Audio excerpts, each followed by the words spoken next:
Ready start. पेड़ से सेब गिरते हुए तो लोग सदियों से देखते आ रहे थे, मगर गिरने के पीछे छिपे रहस्य को न्यूटन से पहले कोई और समझ नहीं पाया था। ठीक उसी प्रकार विराट समुद्र की नीलवर्णीय आभा को भी असंख्य लोग आदिकाल से देखते आ रहे थे, मगर इस आभा पर पड़े रहस्य के पर्दे को हटाने के लिए हमारे समक्ष उपस्थित हुए सर चंद्रशेखर वेंकट रमन। पैरा। बात सन 1921 की है, जब रामन समुद्री यात्रा पर थे। जहाज के डेक पर खड़े होकर नीले समुद्र को निहारना प्रकृति प्रेमी रामन को अच्छा लगता था। वे समुद्र की नीली आभा में घंटों खोए रहते, लेकिन रामन केवल भावुक प्रकृति प्रेमी ही नहीं थे, उनके अंदर एक वैज्ञानिक की जिज्ञासा भी उतनी ही सशक्त थी। यही जिज्ञासा उनसे सवाल कर बैठी, आखिर समुद्र का रंग नीला ही क्यों होता है, कुछ और क्यों नहीं। रामन सवाल का जवाब ढूंढने में लग गए। जवाब ढूंढते ही वे विश्वविख्यात बन गए। पैरा। रामन का जन्म 7 नवंबर सन 1888 को तमिलनाडु के तिरुचिरापल्ली नगर में हुआ था। इनके पिता विशाखापट्टनम में गणित और भौतिकी के शिक्षक थे। पिता इन्हें बचपन से गणित और भौतिकी पढ़ाते थे। इसमें कोई अतिशयोक्ति नहीं होगी कि जिन दो विषयों के ज्ञान ने उन्हें जगत प्रसिद्ध बनाया, उनकी सशक्त नींव उनके पिता ने ही तैयार की थी। कॉलेज की पढ़ाई उन्होंने पहले ABN कॉलेज तिरुचिरापल्ली से और फिर प्रेसिडेंसी कॉलेज मद्रास से की। BA और MA दोनों ही परीक्षाओं में उन्होंने काफी ऊंचे अंक हासिल किए। पैरा। रामन का मस्तिष्क विज्ञान के रहस्यों को सुलझाने के लिए बचपन से ही बेचैन रहता था। अपने कॉलेज के जमाने से ही उन्होंने शोध कार्यों में दिलचस्पी लेना शुरू कर दिया था। उनका पहला शोध पत्र फिलॉसॉफिकल मैगजीन में प्रकाशित हुआ था। उनकी दिली इच्छा को यही थी कि वे अपना सारा जीवन शोध कार्यों को ही समर्पित कर दें, मगर उन दिनों शोध कार्य को पूरे समय के कैरियर के रूप में अपनाने की कोई खास व्यवस्था नहीं थी। प्रतिभावान छात्र सरकारी नौकरी की ओर आकर्षित होते थे।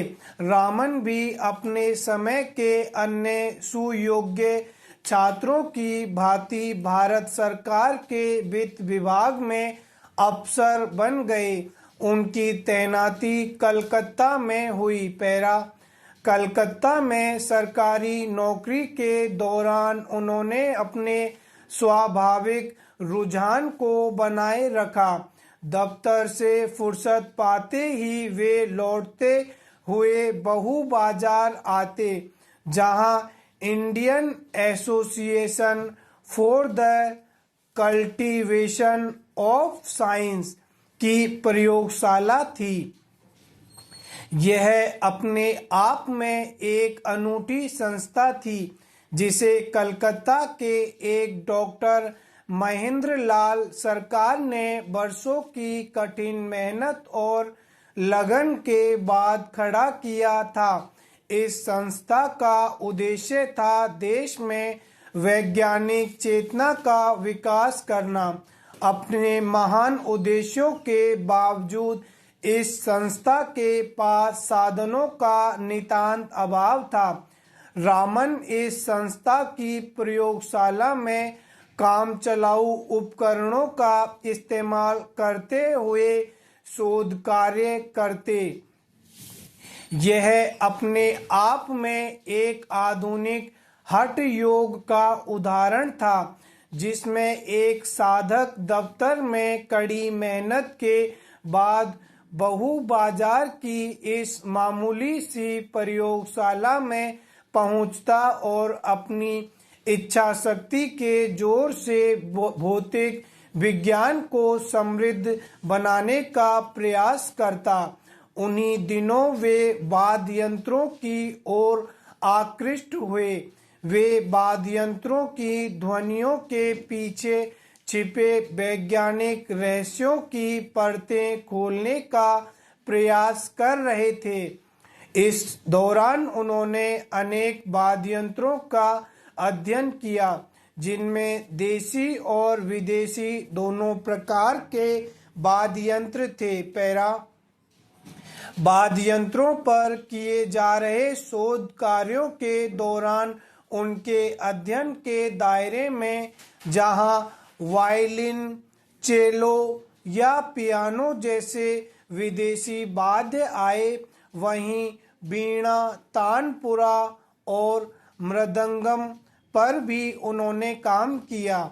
उन्होंने वैज्ञानिक सिद्धांतों के आधार पर पश्चिमी देशों की इस भ्रांति को तोड़ने की कोशिश की कि भारतीय वाद्य यंत्र विदेशी वाद्यों की तुलना में घटिया है। वाद्य यंत्रों के कंपन के पीछे छिपे गणित पर उन्होंने अच्छा खासा काम किया और अनेक शोध पत्र भी प्रकाशित किए। पैरा उस जमाने के प्रसिद्ध शिक्षा शास्त्री सर आशुतोष मुखर्जी को इस प्रतिभावान युवक के बारे में जानकारी मिली। उन्हीं दिनों कलकत्ता विश्वविद्यालय में प्रोफेसर का नया पद सृजित हुआ था।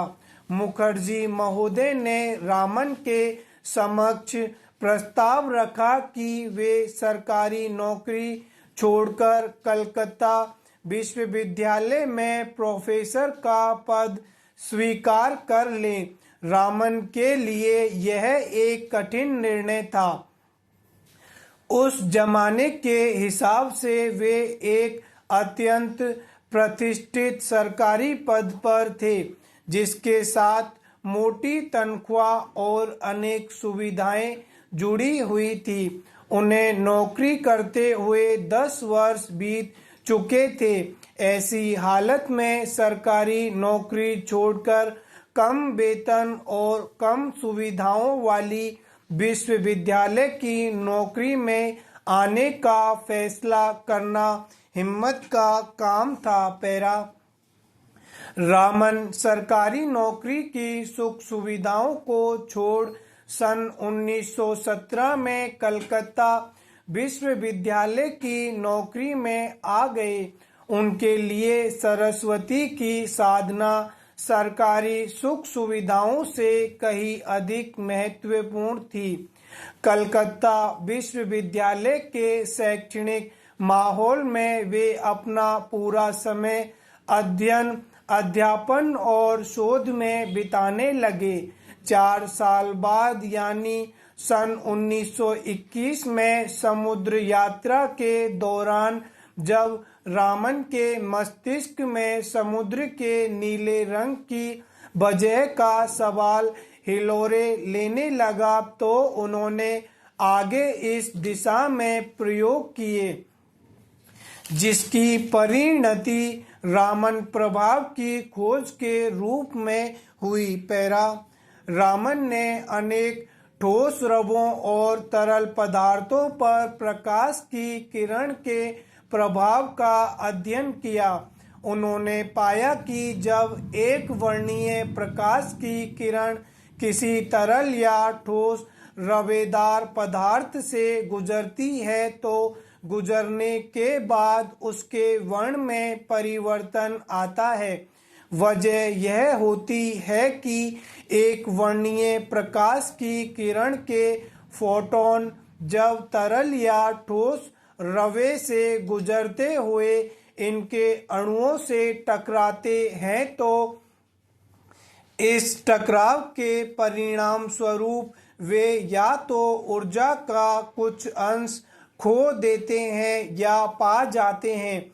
दोनों ही स्थितियां प्रकाश के वर्ण में बदलाव लाती हैं।